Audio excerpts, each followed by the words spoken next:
Ever scroll through the news and thought, hang on, didn't I just read the opposite of this?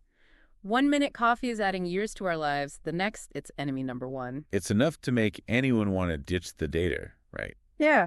But what if instead of avoiding it, we could actually decode it? That's what we're all about in this deep dive. And get this. Our trusty guide is a 10th grade math textbook. Now, before you hit that back button thinking, math class flashbacks, no thank you. Yeah, let me jump in and say this is not about reliving any traumatic math experiences. Right. This is different. It's about getting those core concepts that help us understand, like, all those numbers we see every day. Exactly. It's like getting the cheat codes to cut through the noise, figure out what's really going on with those headlines. I am so here for that. So where do we even start with this whole stats thing? Well, our textbook kicks things off as something we're all familiar with, even if the math behind it seems a bit, well... A bit back to school. Maybe. I'm talking about the average, or as the stats folks call it, the mean. Okay, the mean. I've definitely heard that one before. Can I give you a textbook definition right now? Probably not. No worries. That's what the textbook is for.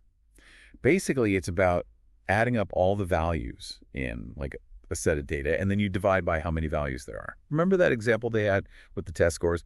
30 students. Yeah, they added all the scores up, then divided by 30 to get the average. Makes sense when you see it like that. Right. It gives you a general idea of where the data kind of hangs out, the center point. Yeah. But here's where it gets a little tricky. Outliers. The book talked about those too. Oh, right. Like that one student who aces everything and throws the whole curve off? Yes. Outliers. They can really mess with the mean. Suddenly it's not giving you the full picture. Like imagine trying to figure out the average salary somewhere, but the CEO makes a ton of money. Suddenly everyone else looks underpaid, even if they're doing okay. Exactly. So the mean can be useful, but maybe not the whole story. Like it's showing you the highway on a map, but not those little side roads where the cool stuff is. Ooh, I like that analogy. And speaking of cool side roads, that leads us to our next statistical stop.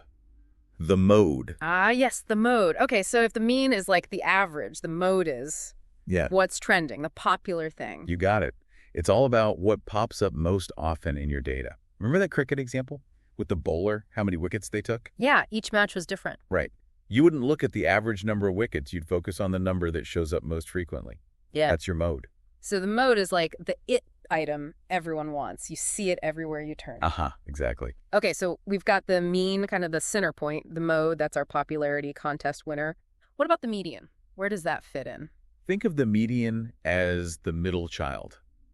You know, not swayed by the extremes, just hangs out in the middle, nice and calm, especially when everything's lined up in order. Like that example with the student marks. Out of 50, we put them all in order, and the median would be the one right in the middle. Exactly. This is where the median can actually give a better picture than the mean. Especially when you're talking about money, you know, salaries, house prices. Because you get those crazy expensive houses, suddenly the average is way up. But the median's like, nope, here's what a normal house costs. You got it. Super useful when those outliers could throw things off. Makes you wonder about those average house price things they always talk about. Right.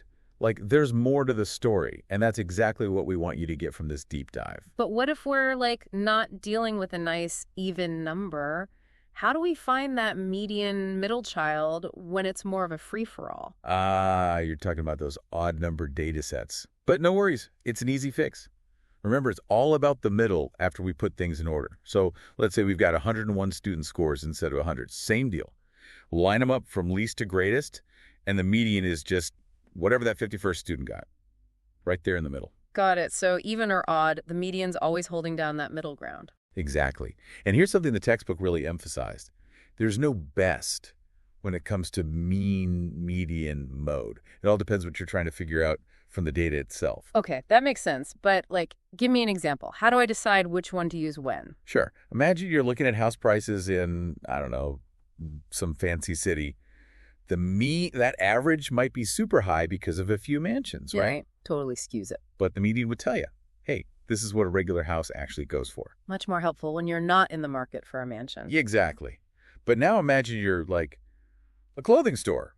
Got to stock up on sizes. Suddenly the mode is your best friend. Because that's what people are buying the most of. Makes sense. Right. Each one tells us something different, paints a different picture. Remember that bit in the book about how the same student performance data could be spun totally different ways? Oh, yeah, depending on which number they highlighted. Kind of like that saying, lies, damned lies, and statistics. Exactly.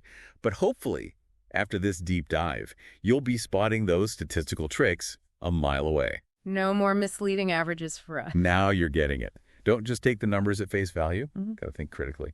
But to do that, we need to dig a little deeper into how these measures are actually used. Okay, I'm ready to dig.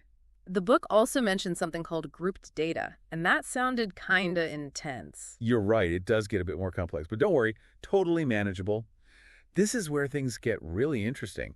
We're talking about those mega data sets. Like trying to figure out the average height of everyone in a whole city, you can't exactly write all that down. Exactly. Way too much. That's where the grouping comes in handy. So we're like making categories instead of this huge list. Exactly. Think about those 1,000 people's heights. Yeah. Instead of every single one, you'd have, say, 155 centimeters, then 155 to 160, and so on. Count up how many people are in each group. Makes it way more organized. Right. And to make the calculations even easier, that's where the book introduced this thing, the class mark. Class mark. Sounds kind of like, I don't know, secret stats club lingo. It's not that fancy. It's just the middle of each category. So that 150 to 155 group, the class mark's 152.5. So it's like the stand-in height for everyone in that group. You got it. And now we can use that mean formula, but like a little tweaked.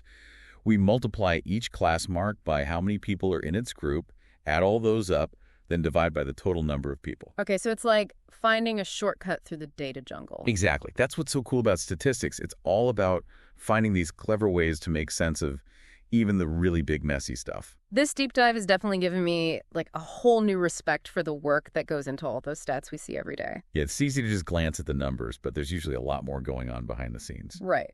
Now, next time I see some headline about the average, whatever, I'm going to be thinking, hold on, is that the mean, the median? What are we even talking about here? That's the ticket. Always got to ask those questions, right? Yeah. Because data can be presented in all sorts of ways. So basically, stay curious. Don't just take things at face value. Exactly. Dig a little deeper. You never know what you might find. And on that note, we'll wrap up this statistical deep dive. Until next time, keep exploring, keep those questions coming, and we'll see you back here for another fascinating journey into the world of information.